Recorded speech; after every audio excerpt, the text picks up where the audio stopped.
Bien-aimés en Jésus-Christ, salut et bienvenue à With Nous, notre communauté qui lit la Bible ensemble pour connaître les promesses qu'on a en Jésus-Christ, notre Seigneur, notre Sauveur et notre espérance. Nous continuons avec Luc chapitre 15. Parabole de la brebis égarée, de la tranche perdue et de l'enfant prodigue. Tous les publicains et les gens de mauvaise vie s'approchèrent de Jésus pour l'entendre.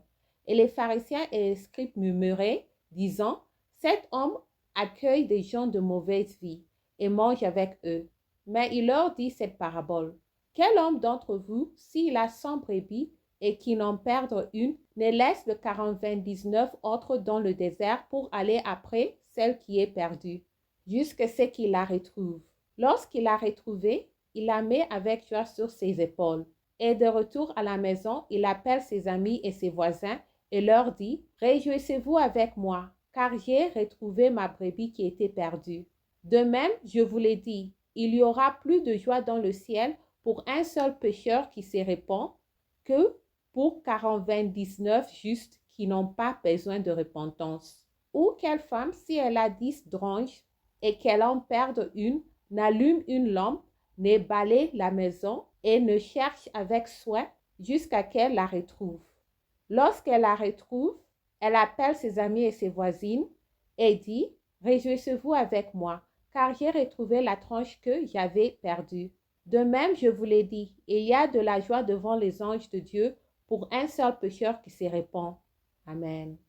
Il dit encore, un homme avait 2 fils. Le plus jeune dit à son père, « Mon père, donne-moi la part de bien qui doit me revenir. » Et le père leur partagea son bien.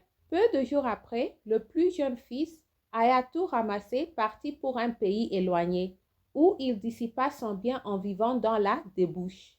Lorsqu'il eut tout dépensé, une grande famine survint dans ces pays. Je tourne la page. Et il commença à se trouver dans le besoin. Il alla se mettre au service d'un des habitants du pays, qu'il envoya dans ses champs garder les pourceaux.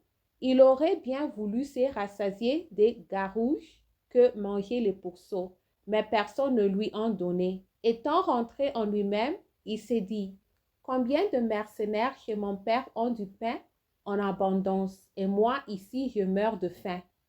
Je me lèverai, j'irai vers mon père et je lui dirai, « Mon père, j'ai péché contre le ciel et contre toi. Je ne suis plus digne d'être appelé ton fils. Traite-moi comme l'un de tes mercenaires. » Et il s'éleva et alla vers son père. Comme il était encore loin, son père le vit et fut ému de compassion. Il courut se jeter à son cou et le baisa. Le fils lui dit, « Mon père, j'ai péché contre le ciel et contre toi.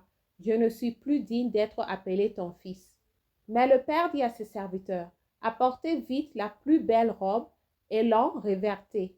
Mettez-lui un anneau au doigt et des souliers aux pieds. Amenez le veau grâce et tuez-le. Mangeons et réjouissons-nous. Car mon fils que voici était mort et il est revenu à la vie. Il a été perdu et il est retrouvé. » Et ils commencèrent à se réjouir. Or, le fils aîné était dans les champs. Lorsqu'il revint et approcha de la maison, il entendit la musique et les danses. Il appela un des serviteurs et lui demanda ce que c'était. Ce serviteur lui dit, « Ton frère est de retour. Et parce qu'il l'a retrouvé en bonne santé, ton père a tué le veau grâce. » Il s'est mis en colère et ne voulut pas entrer. Son père sortit et le pria d'entrer. Mais il répondit à son père, « Voici, il y a tant d'années que je te sers, sans avoir jamais transgressé tes ordres. Et jamais tu ne m'as donné un chevreau pour que je me réjouisse avec mes amis. Et quand ton fils est arrivé, celui qui a mangé ton bien avec des prostituées, c'est pour lui que tu as tué le veau grâce. Mon enfant, lui dit le père, tu es toujours avec moi et tout ce que j'ai est à toi.